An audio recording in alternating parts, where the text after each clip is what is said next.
안녕하십니까. 한걸음TV 권혁찬입니다. 집값 하락 조짐 어떻게 알 수 있나, 그리고 그 대책에 대해서 같이 한번 이야기 나눠보겠습니다. 끝까지 한번 서로 이렇게 시청하면서 의견을 나눴으면 좋겠습니다. 그러면은 여러분들한테 반드시 어떤 경우에도 통할 수 있는 그런 방법들을 공유할 수 있고 큰 도움이 될 것이라고 제가 확신합니다. 자, 많은 이 제목을 다른 유튜브에서 제가 보고 이렇게 가져온 것입니다. 그런데 이런 유사한 내용들이 상당히 많습니다. 그래서 제가 많이 보고 책도 많이 읽어봤습니다. 그런데 이제 크게 좀 가슴이 와닿거나 도움이 되는 부분들이 좀 적은 것 같아 가지고 이런 것들은 이런 부분들에 대해서 좀 균형 잡히게 이야기가 안 돼 있구나. 그래서 내가 확실하게 도움이 될 수 있는 부분들에 대해서 좀 말씀을 드려야 되겠다. 그렇게 생각을 해서 이 유튜브를 찍게 됐습니다. 여러분들에게 도움이 되시기를 바랍니다. 확실하게 말씀드리는 겁니다. 집값 하락 조짐, 주식 하락 조짐 어떻게 알 수 있느냐? 알 수 없다는 겁니다. 명확한 하락 조짐들을 알 수 없습니다. 알 수 없으니까 그러면 어떻게 해야 되겠느냐? 그 대책을 제가 3가지 말씀드리겠습니다. 하락 조짐 알 수 없다. 그거 알려고 노력한다고 해서 되는 게 아니다. 마음만 졸인다. 마음 졸이지만은 안 된다는 거죠. 제 친한 친구가 대기업 임원인데 제가 한번 말씀드렸지 않습니까? 집에 이제 와이프하고 대판 싸웠다는 거 아닙니까? 싸우는 이유가 뭡니까? 집 때문에 싸우는 겁니다. 항상. 집을 팔았죠. 팔고 집값이 내릴 거로 생각해서 같은 이 제목에 똑같은 이야기입니다. 그때 선대인 씨하고 여러 가지 대단했었습니다. 저도 카페 가가지고 막 보고 집값 폭락한다. 그렇게 생각했었습니다. 그래서 그때 그 친구는 그 집을 팔아버렸습니다. 팔아버렸는데 그리고 아직까지 집이 없이 이렇게 그냥 반전세 이렇게 반월세 이렇게 생활하고 있습니다. 그럼 집값 오를 때마다 막 속이 상한 거죠. 속이 상하고. 그런데 이제 그 조짐을 그렇게 보이니까 이게 내릴 조짐이다 이렇게 해가지고 팔아버렸습니다. 팔아버리고 또 후회되는 겁니다. 주식도 마찬가지입니다. 주식도 제가 삼성전자 33,000원까지 빠지던 날 그날 샀다는 거 아닙니까? 삼성전자가 역사적으로 가격이 낮았던 게 33,000원입니다. 제가 그날 샀던 사람 아닙니까? 그날 상한가 쳤습니다. 근데 이제 그 전에 6만원까지 떨어질 때 도저히 삼성전자는 6만원 이하로 떨어지지 않는다 그랬었거든요. 근데 그때 사고 나서도 반토막이 났던 거죠. 엄청나게 주식이 하락을 했었습니다. 그때 이제 삼성이 자동차 사업 포기하면서 포기한다는 발표 있고 나서 그날 33,000원에서 상한가 치고 그 다음날도 상한가 쳤습니다. 그래서 6만원까지 올랐죠. 그래서 33,000원에 사고 또 다음날 상한가에 또 들어가서 사고 했었습니다. 근데 그리고 나서 6만원에 팔았죠. 또 사고 팔고 많이 했었습니다. 근데 그 결과는 뭐냐? 여러 가지 왜 팔았겠습니까? 주식 내릴 조짐이 보여가지고 팔았죠. 팔았는데 실제로 내렸죠. 좀 내리고 그랬는데 어떻게 됐었습니까? 지금은 3,400만원 더 넘어갔죠. 거기서 3만원에서 30만원, 300만원, 100배가 더 올랐던 겁니다. 지금도 이번에 코로나 사태 터지고도 어땠습니까? 주식 폭락할 때 막 난리 났었잖아요. 폭락의 조짐이 보일 때가 아니고 폭락했을 때 했지만 결과는 어떻게 됐었습니까? 지금 그 이후에 상상할 수 없을 정도로 주식이 올라가서 300포인트가 3000포인트가 넘어갔지 않습니까? 그런데 많은 사람들이 이 제목에 또 마음이 흔들립니다. 주식에 하락하는 조짐은 어떻게 알 수 있느냐? 집값이 하락할 조짐은 어떻게 알 수 있느냐? 이런 거죠. 그건 모릅니다. 그거 알 수 없습니다. 그런데 이런 제목 자체가 우리가 먹히는 것은 왜 그런가 하면 우리한테 그런 불안한 마음이 있는 겁니다. 제가 여기에 대한 오랫동안 실패 경험을 가지고 대책, 균형 잡힌 대책 세 가지를 말씀드리겠습니다. 말씀드리고 여러분들한테 큰 도움이 되실 거라고 저는 그렇게 생각합니다. 첫 번째 대책입니다. 주식 관련된 대책. 두 번째는 주택, 집에 대한 대책. 세 번째는 이 두 가지를 종합해서 대책이 될 수 있는 그런 부분에 대해서 말씀을 드리겠습니다. 핵심적인 내용만 그냥 전달해 드리겠습니다. 이것은 많은 사람들이 이미 실천하고 있는 일들입니다. 다 정리가 돼 가지고 그 사람들이 검증이 돼서 실천하고 있는 이런 방법들입니다. 그러나 이제 우리가 어떤 이야기들을 보면은 다 지엽적인 부분들이 많습니다. 그 부분들입니다. 그러나 큰 어떤 틀은 가져가고 또 일부 부분들을 또 그렇게 실천하고 해야 될 그건 또 부분들이 있습니다. 그건 해도 되고 안 해도 되는 사실 일들입니다. 그러나 보다 근본적인 부분들이 있다는 거죠. 자, 주식에 대한 세 가지 이야기입니다. 주식을 하는 부분들은 제일 큰 전제가 필요합니다. 미래를 알 수 없다. 이걸 이제 명확하게 알아야 됩니다. 주가가 올라갈지 내려갈지 알 수 없다. 왜 알 수 없습니까? 그것은 큰 손들이 또 돈 많은 사람들이 또 여러 사람들이 그 하기 나름인 거죠. 어떤 개별 주식 보면은 뭐 큰 그 손들이 있잖아요. 그 사람들이 이제 그걸 팔면은 내리고 사면은 오르는 겁니다. 그런데 그 사람이 팔지 살지 알 수가 없어요. 그 사람 마음이거든요. 그 사람 마음을 어떻게 합니까? 그리고 그 사람은 팔 수도 있고 살 수도 있는 겁니다. 그런데 어떤 거는 주식이 올라갈 때도 그걸 뭐 많이 팔아가지고 사람들이 주식을 팔게 유도해서 그걸 이제 팔면은 내가 또 사가지고 바닥에 사서 그걸 쫙 올려가지고 내가 좀 수익을 챙기겠다. 뭐 이럴 수도 있고요.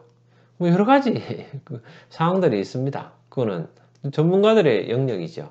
그런데 그 아무리 전문가가 계산하고 차트를 하고 뭐 하더라도 그걸 속이는 사람들이 속이려고 작정을 하고 달려들면은 쉽지 않습니다. 그것들은. 그리고 출렁출렁입니다. 출렁일 때. 내 마음이 따라 흔들려가지고, 뭐, 거기서 매매를 같이 하면은, 그건 뭐, 고수다 하지만은, 그 고수 위에, 나는 놈 위에, 뛰는 놈 위에 나는 놈 있고, 나는 놈 위에 우주를 또, 우주선 타고, 우주를 날아다니는 사람들이 있지 않습니까? 그거 가지고 그렇게 할 수 있는 부분들이 아닙니다. 그래서 주식 투자 관련해서는 일반인들이 주식 투자를 한다는 것은 투자를 해야 됩니다. 근데 이제 일반적으로 투자를 저도 많이 이렇게 생각했는데 많은 사람들을 보니까 투자를 하는 부분들에 있어서는 그 투자라는 게 그냥 샀다 파는 것을 이제 그러니까 매매하는 것을 투자로 생각하는 부분이 많습니다. 그리고 지금도 뭐 많은 분들이 설명을 하는데 주식을 그럼 세 가지 측면입니다. 주식 첫 번째 그 대책에도 주식 관련 대책입니다. 여기도 세 가지 부분이 있습니다. 저도 이제 일반화해서 누구나 따라할 수 있는 부분들입니다. 그것에 대해서 여러 선배들이 하고 있고 많은 또 제가 지금은 이제 하고 있는 오랜 시행착오를 겪어서 하고 있는 부분들을 소개해 드리는 겁니다. 첫째는 사고 팔지 않는 겁니다. 보면은 뭐 주식이 잘 나갈 때는 가지고 있고 못 나갈 때는 팔아라 이렇게 이야기를 합니다. 그러면 결국 사고 팔게 됩니다.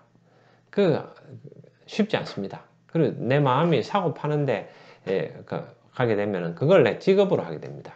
내 일을 못 합니다. 월급쟁이가 그걸 뭐 하기는 어렵습니다. 그 돈이 있는데 내 마음이 있습니다. 그럼 그 주식을 사고 팔려면 내 마음이 그거 다 기울어져 있는데 내가 하고 있는 일이 되겠습니까? 그거는 불가능한 일입니다. 무조건 사는 겁니다. 사는 것은 사고는 안 팔겠다고 생각하고 사는 겁니다. 근데 그걸 이제 내가 사업을 하는 걸로 생각하는 겁니다. 내가 사업을 한다. 보통 내가 사업체를 해가지고 사업을 해야 되는데 나보다 경영을 더 잘할 사람들, 그 어떤 그 전문 경영인 전문가들한테 그 분야의 전문가들한테 내가 완전히 맡기겠다. 위임하겠다. 그리고 그 결과는 내가 10년, 20년, 30년 후에 그 결과를 내가 보겠다. 이렇게 결심하는 거죠. 그런 걸로 사는 겁니다. 그래서 하나, 둘, 뭐 이렇게 모아가는 거죠. 그리고 주식은 가격을 보지 않고 숫자를 보는 겁니다. 내가 몇 주가 있느냐? 10주 있다, 20주 있다, 30주 있다. 그래서 그 몇 주가 있느냐? 이거에 대해서 신경을 쓰는 겁니다. 자, 주식 관련된 세 가지 방법입니다. 주식 뭐 조짐은 알 수 없으니까 떨어질 조짐, 오를 조짐 어떻게 압니까? 그 조짐 알면은 다 돈 벌게요. 그럼 뭐 누가 왜 돈을 못 법니까? 그거는 조짐은 알 수 없습니다. 그리고 조짐 알아서 떨어질 조짐이 있어서 떨어지더라도 나중에 또 오를 수도 있습니다. 그거 어떻게 뭐 떨어질 조짐 보면 떨어질 조짐이 아니고 떨어져도 그걸 가지고 있으면 또 오를 수도 있고 올라도 나중에 가지고 있다 보면 더 떨어질 수도 있습니다. 그 조짐에까지 신경 쓸 필요도 없습니다. 그 필요 없는 이야기입니다. 첫째는 주식을 가지고 있는 겁니다. 근데 가지고 있으려면은 자기가 감당할 수 있는 수준이라 해야 됩니다. 내가 3년 후에 팔 거면은 가지고 있으면 안 됩니다. 그거는 이제 저축을 해야 되죠. 저축을 하고. 그래서 주식은 내가 이제 버린다 생각하고 사야 됩니다. 왜? 실제로 주식은 2, 3년 주기로 좀 뭐 더 빠르면 1, 2년 주기로 아니면 5년 뭐 이렇게 그 주기에 따라서 50% 이상 이렇게 빠지기도 합니다. 아주 그 우량한 주식들도 그렇게 빠집니다. 우리 그런 거 많이 봤지 않습니까? 아, 어떻게 우량 주식이 이렇게 될 수 있느냐? 아, 그게 주식입니다. 그래서 거기에 마음을 두면은 이 다른 일을 할 수가 없습니다. 첫째는 주식을 그냥 사기만 하고 절대 팔지는 않는 겁니다. 끝까지 가지고 있는 겁니다. 두 번째는 주식을 살 때 어떤 걸 사는 거냐? 검증된 걸 사는 겁니다. 근데 이제 방법이 있습니다. 검증된 거. 내가 만약 삼성전자를 사면은 뭐 삼성전자를 뭐 1억 원어치 샀다. 내가 뭐 1,000만 원어치 샀다. 뭐 일단 1억이라고 합시다. 뭐 그럼 기준을. 그러면 그 다음에 이제 좀 뭐 SDI 살 때는 SDI는 1,000만 원. 뭐 현대차 1,000만 원. 그 현대차나 이쪽에서는 그 아직 1등은 아니잖아요. 그리고 SDI도 뭐 이 올라가는 그건 더 높지만은 좀 더 불안하잖아요. 불안한 게 이게 앞으로 이제 2차 전지가 지금 이제 시작이니까 삼성전자는 반도체에서는 이미 세계 1등이 됐고 뭐 50%의 점유율을 가지고 있지만은 SDI는 뭐 그런 건 아니죠. 뭐 LG화학 뭐 이런 부분들도 지금 이제 경쟁이 시작되는 거죠. 아직 경쟁자들이 뛰어들어 가지고 어떻게 될지 알 수 없는 거죠.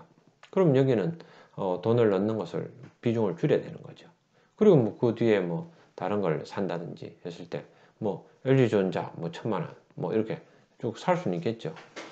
현대차도 지금 세계 1등은 아니죠. 그래서 지금 여러 가지 시도를 한다 그러지만 그게 어떻게 될지 알 수 없는 거죠. 변수들이 많이 있는 겁니다. 그래서 그런 부분들에 있어서는 그 조정을 하는 겁니다. 조정해 가지고 좀 적게 사고 그 다음에 이제 그 밑에 다른 것들은 뭐 100만 원씩 뭐 이렇게 산다든지 뭐 5성 뭐 이런 것들을 산다든지 그랬을 때는 많이 살 수는 없죠. 그런 것들은 뭐 많이 오를 수는 있을 것 같지만은 그것은 이제 작게 투자를 해야 되겠죠. 그런 것들은 본인들이 이제 판단을 하는 겁니다. 판단하고 잘 아는 부분들을 투자를 해야죠. 자기가 잘 아는 부분들을 투자를 하고 그래서 좀 주식 많습니다. 여러 가지 많은데 불안한 걸 살 필요가 없습니다. 그리고 이제 살 때도 불안한 종목들에 대해서는 돈 비중을 줄이고 좀 본인이 좀 믿을 수 있고 장기적으로 가져갈 수 있는 거 10년, 20년 가져갈 수 있는 그런 동행하는 친구들은 좀 이렇게 더 많이 가져갈 수 있죠. 그럴 때는 그렇게 사는 겁니다. 사고 그리고 세 번째입니다. 세 번째가 제일 중요한 부분입니다. 적립식으로 사는 겁니다. 지금 삼성전자가 갑자기 많이 올랐죠. 올랐는데 그걸 살 때는 뭐 이거 30% 50% 오른다고 해서 팔 건 아니잖아요. 그걸 가지고 뭐 3배, 5배, 10배 그것도 아니면 배당 뭐 2% 3%또 앞으로 그 이익이 늘어나면 더 많은 배당을 또 바라고 가져가는 거죠. 그리고 가져가는데 그럴 수도 있고 아닐 수도 있죠. 그래서 안 되면은 뭐 그럼 돈을 날린다 이렇게 생각하고 그렇게 가져가는 거죠. 그렇게 사업은 그런 거 아닙니까? 사업하다가 투자가 날리는 게 얼마나 많습니까? 사업에서 날리는 것보다는 내가 사업하는 것보다 그게 훨씬 더 그 주식에다가 사업으로 생각하고 투자하는 게 훨씬 안정적이죠. 안 그렇습니까? 내가 사업해가지고 뭐 권리금 주고 그 투자비 해가지고 그 돈 날리는 거 얼마나 많습니까? 실제 사업은 용감하게 하지만은 주식은 그 사업하듯이 하는 거죠. 그래서 그 부분들에서 이 세 번째는 적립식으로 가져가는 겁니다. 한 번에 하지 않고 꾸준하게 이렇게 월급 받을 때마다 돈 생길 때마다 꾸준하게 사가는 겁니다. 계속 저축하는 겁니다. 소득의 뭐 5 내지 10%뭐 좀 더 할 수 있다면 15 내지 20%를 꾸준히 이렇게 저축해 가는 겁니다. 저축해 가다 보면은 지금 뭐 삼성전자가 높을 때 무슨 상관이 있습니까? 높은지 낮은지 어떻게 압니까? 테슬라가 작년에 6배 이렇게 오를지 누가 알았겠습니까? 그러니까 6배 오를 때도 돈 못 법니다. 중간에 좀 오르면 팔았다가 또, 야, 이거 또 더 가는 것 같아서 또 샀다가, 내리는 것 같으니까 팔았다가 또, 이렇게 왔다 갔다 하다가 돈 더 잃을 경우도 많습니다. 꾸준하게 가져간 사람이 결국 돈을 버는 겁니다. 그런데 잃을 수도 있습니다. 잃을 수도 있고. 그랬더니 사람들 뭐 이런 거 있잖아요. 그 10년 전에 우리나라에서 뭐 10번째 시가총액 10번째 안에 들어간 주식 가지고 있었는데 지금 10년 지나고 나서 보니까 뭐 오른 종목은 2개더라 뭐 이렇게 하고 근데 좀 지났으니까 좀 차이는 나겠죠. 그런 걸 10년 동안 꾸준히 사간다고 보면은 왜 그걸 사겠습니까? 중간에 그 뭐 포스코라든지 이런 것들이 그 전망이 안 좋았다는 거 아는데 그때는 살 필요가 없죠.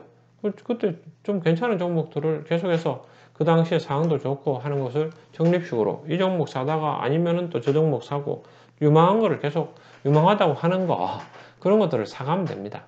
그런데 그걸 복잡하게 해가지고 전문가의 영역으로 가져가면 안 됩니다. 누가 전문가입니까? 전문가가 어떻게 합니까? 그것도 다 알 수 없습니다. 그 부분들은.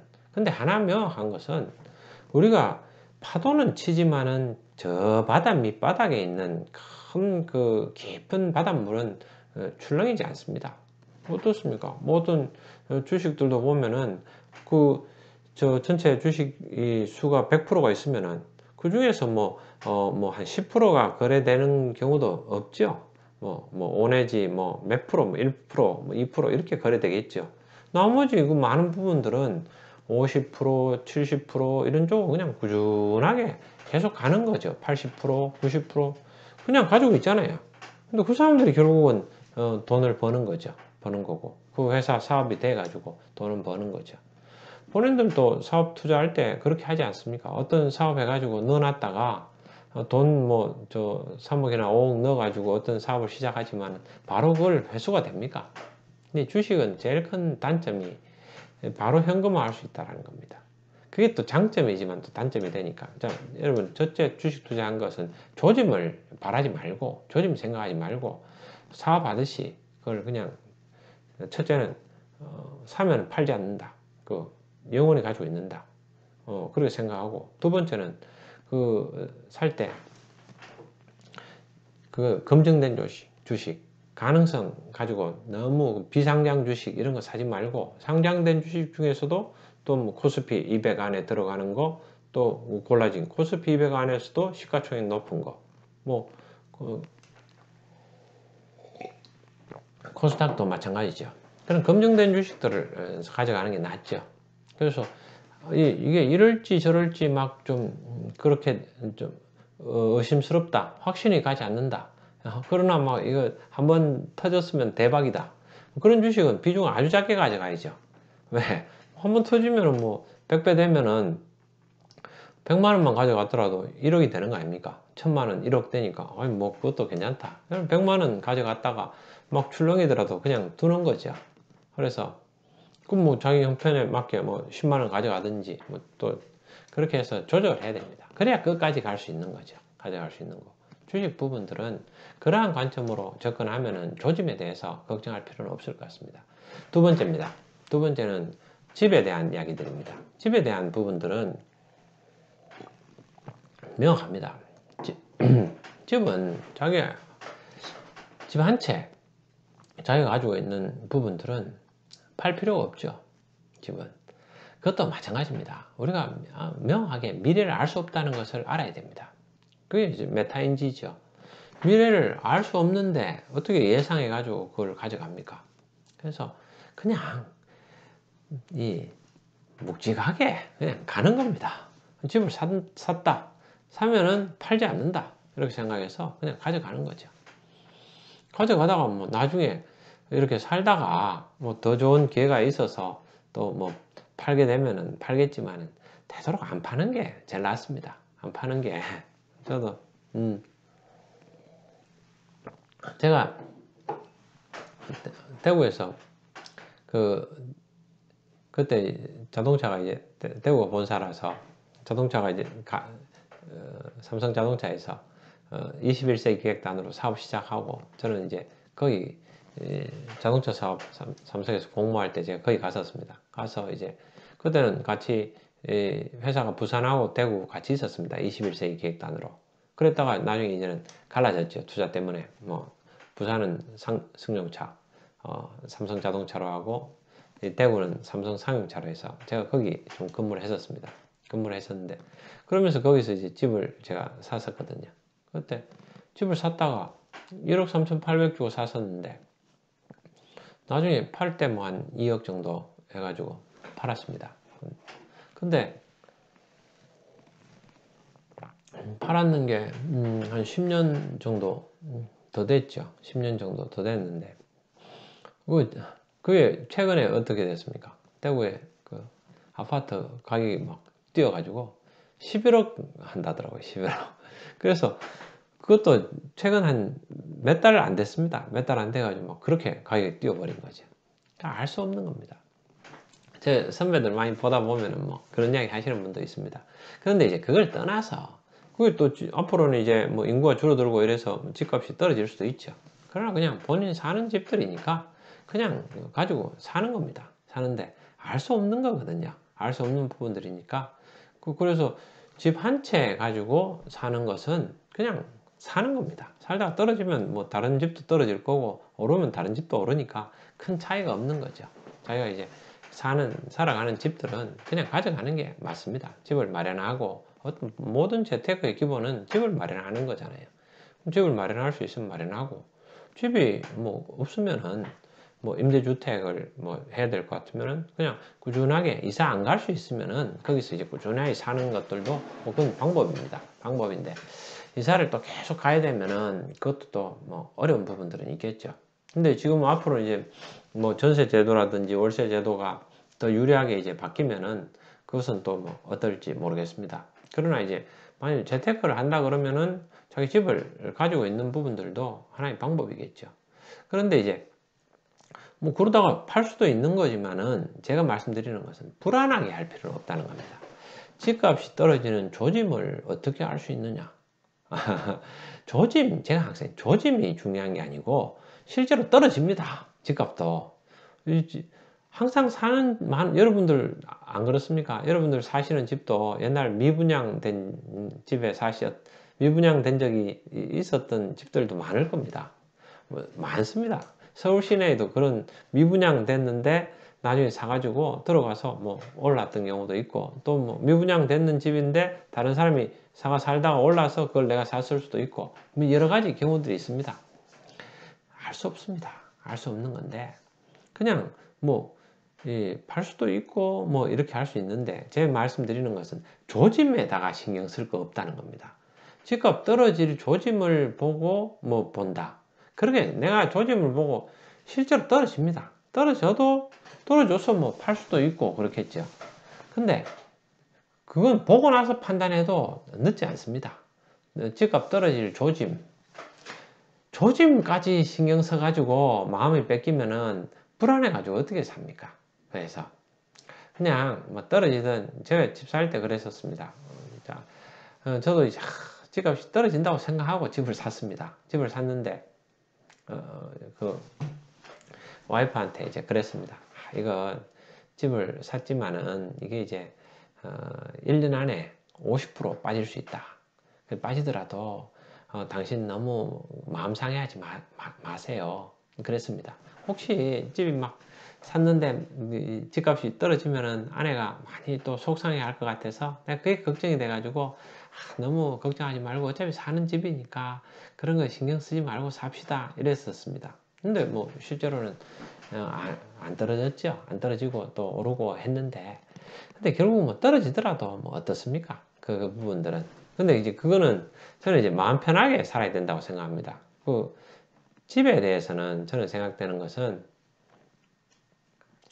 그냥 한 채 가지고 사는 것은 거기에 대한 집값에 대해서는 신경을 안 쓰고 사는 게 어떨까 뭐 이런 생각을 해봅니다. 근데 이제 거기에 따라서 세금이 많이 붙고 뭐 이런 부분들은 또 힘든 부분들이 있겠죠. 그런 게 자기가 감당할 수 있는 게 있어야 되겠죠. 그래서 집값에 떨어지는 조짐까지 신경 쓰고 할 필요는 없다라는 게 이제 제 결론입니다. 제 생각하는 거고. 마지막 세 번째가 중요합니다. 세 번째가 이런 겁니다. 첫 번째하고 두 번째가 유지가 되려면은 세 번째가 가장 중요합니다. 세 번째는 많은 사람들이 이제 재테크를 해가지고 그 놀고 먹는 걸 이제 생각합니다. 놀고 먹자 뭐 이렇게 하는데 왜? 힘들기 때문에 그렇습니다. 돈 벌고 하는 것들이 힘들어서 그렇습니다. 세 번째가 이제 제일 큰 대책입니다. 여기는 즐겁게 일하는 방법을 배우는 겁니다. 슬기로운 직장 생활을 배우는 겁니다. 제가 이제 그런 관련된 책도 쓰고 했지만은 일하는 게 즐거우면은 한평생 일할 수 있습니다. 자기가 계속 노력하고 또 능력이 부족하면은 또 능력을 또 뭐 공부를 하든지 아니면 기술을 배우든지 또 노력을 해가지고 그래서 일을 계속 하는 겁니다. 한평생 계속 하는 거죠. 왜? 일이 즐거우니까. 저는 일하는 게 너무 즐겁습니다. 그래서 한평생 일하고 싶고 계속 일하고 싶습니다. 그래서 그러면은 일하는 게 즐거우면은 또 일하면서 저는 또 그런 생각도 합니다. 일하는 이유는 사원들을 행복하게 하고 고객을 행복하게 하는 거다. 그럼 결국은 내가 일을 해서 제품과 서비스를 만들어서 남들에게 제공하면서 그것이 그 사람들이 그 제품과 서비스를 사는 것은 그게 좋기 때문에 사는 거죠. 본인한테 도움이 되고 거기에 어떤 편익이라든지 그 기쁨이 있고 행복이 있기 때문에 그것을 자기 돈 내가지고 산다고 저는 그렇게 이해합니다. 그게 이제 고객을 행복하게 하는 일이라는 거죠. 근데 고객이 기대했던 것보다 더 큰 행복을 줘야 고객 감동까지 줘야 그 고객이 사는 시대가 됐지 않습니까? 왜 그런가 하면은 그런 것들이 지금 넘쳐나잖아요. 제품과 서비스가 넘쳐나기 때문에 고객이 감동을 받아야 살 수 있는 시대죠. 고객이 감동받는다는 것은 고객이 한테 뭔가를 주는 거잖아요. 그래서 그 이웃을 사랑하는 거고 이웃에게 뭔가를 주는 거잖아요. 같이 일하는 친구들을 행복하게 하고 그래서 그 과정에서 나도 기쁘고 일하는 즐거움이 큽니다. 일하는 과정에서도. 근데 만일 일을 하게 되면 거기서 소득이 옵니다. 그 돈이 오니까 내가 재생산해서 계속해서 일할 수 있는 그 원동력이 되는 거죠. 그것으로 생활도 하고 그러면서 또 계속해서 일할 수 있는 거죠. 그래서 가장 중요한 부분들은 이 즐겁게 일할 수 있어야 됩니다. 즐겁게 일하는 방법을 배우면은 그러면서 계속 일할 수 있는 방법을 배우면은 그게 만약 가능하다면은 첫 번째 뭐 주식 시장이 빠지고 하는 것도 주식도 계속 월급 받아서 5 내지 10%를 사고 또 계속 해나가면 되잖아요. 집도 뭐 관리비도 내고 뭐 세금도 내고 그럴 수 있는 거죠. 그리고 뭐 필요하면 또 집을 사서 뭐 또 아들한테 준다든지 뭐 여러 가지 그런 부분들에 대한 투자도 할 수 있는 거죠. 그런 모든 부분들에 있어서는 저는 이제 그러한 것들은 어떻게 보면 좀 플러스 알파로 생각될 수 있고 가장 중요한 것은 인생 살면서 즐겁게 일하는 겁니다. 이 하나님이 저는 이제 크리스찬입니다. 크리스찬이니까 하나님이 우주를 창조하셔가지고 그 창조 사역이 계속 지금도 이렇게 이루어지고 있다고 생각합니다. 계속 이루어지는 것은 세상을 더 아름답게 하고 그래서 인간들에게 땅을 정복하고 땅을 다스리라 그랬잖아요. 인간으로 인해서 이 지구에 있는 많은 생명체들이 또 사람들이 더 행복하기를 하나님 원하셔가지고 그런 미션을 주신 거죠. 근데 이제 그걸 일하는 것을 통해서 그런 것을 실현하는 겁니다. 그래서 자기 체력, 건강이 돼가지고 계속 일할 수 있는 그 일하면서 그러면 뭐 투자를 한다든지 뭐 집에 어떤 한다든지 그런 것들은 일하는 것을 통해서 계속해서 가져갈 수 있지 않나 이런 겁니다. 그런데 저도 많이 받는 게 일이 힘든 겁니다. 일이 본인도 힘들고 또 다른 사람도 힘들게 만듭니다. 막 힘들게 하니까 서로 힘듭니다. 그럼 막 다시는 일을 안 하려고 일이 치가 떨리니까 지옥이잖아요. 그냥 뭐 금요일이면 행복하고 월요일하는 월요병으로 힘들고 막 그런 겁니다. 그러니까 막 일 안 하려고 하는 거죠. 그러니까 뭐 주식으로 해가지고 내 조기 은퇴하고 싶다. 또 뭐 집을 통해서 뭐 조기 은퇴하고 싶다. 뭐 이렇게 생각하지만은 근데 은퇴해가지고 뭘 합니까? 은퇴해가지고 혼자 이렇게 있으면은 그 얼마나 그것도 뭐 골프 치고 뭐 이렇게 하는 것도 좋지만은 제 친구도 보니까 계속 골프를 치던데 힘들어 하더라고요. 계속 나중에는 심심해하고 그렇습니다. 사람은 이 사회에 기여하면서 다른 사람들에게 제품과 서비스를 제공하면서 다른 사람들이 기뻐하는 걸 보고 본인도 기쁜 겁니다. 그게 나한테 보람이 되는 거죠. 사회에 기여하는 겁니다.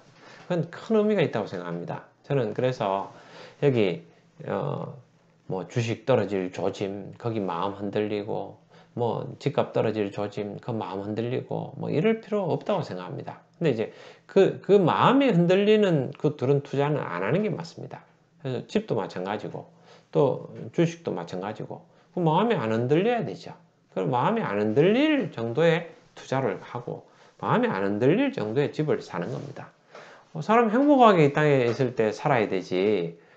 자기가 그것 때문에 집에 노예가 되고 주식에 노예가 돼가지고 본인이 힘들면은 뭐하러 그런 짓을 합니까?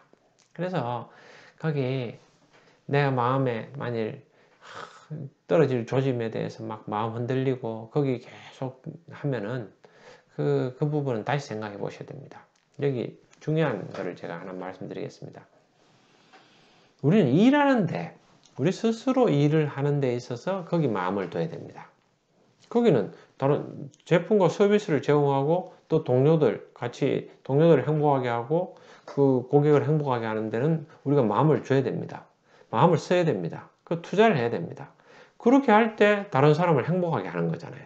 그럼 보람 있는 일입니다. 인생을 살 때 그런 걸 하면서 시간을 보내야 되죠. 그런데 내가 투자를 하는 데 있어서 그 투자가 아니고 샀다 팔았다 하면서 오늘 돈 얼마 남기고 뭐 얼마 그 버는 거 거기에 내 인생을 보내면은 그게 누구를 행복하게 합니까? 다른 사람 누구를 행복하게 합니까? 내가 돈 벌고 다른 사람 돈 잃었고 그러면은 그건 행복한 게 아니죠. 그 내가 몇 명한테 돈을 뺏어 먹었다. 내 잘했다. 그게 행복합니까? 그 인생 행복 안 합니다. 절대 행복한 건 아닙니다. 사람은 다른 사람에게 뭔가를 해줄 때 그게 나한테 행복이 오는 겁니다. 근데 그런 거를 행복하게 해주고 그 대가로 내가 월급을 받아서 그거 가지고 내가 먹고 살고 또 하는 거지. 그런 부분들이 필요할 것 같습니다. 내 건강 유지하고. 근본적인 어떤 생각과 철학에 대한 부분들을 투자에 대한 것도 다시 한번 더 생각해 볼 필요가 있을 것 같습니다. 그래서 저는 그렇게 생각합니다. 저는 그렇게 생각하고 그랬을 때 행복하더라고요. 행복하고 여기 내가 어디에 집중을 해야 되느냐 그런 것들을 한번 깊이 같이 한번 생각해 보시면 어떨까 싶습니다. 여러분들에게 도움이 되셨으면 좋겠습니다. 감사합니다.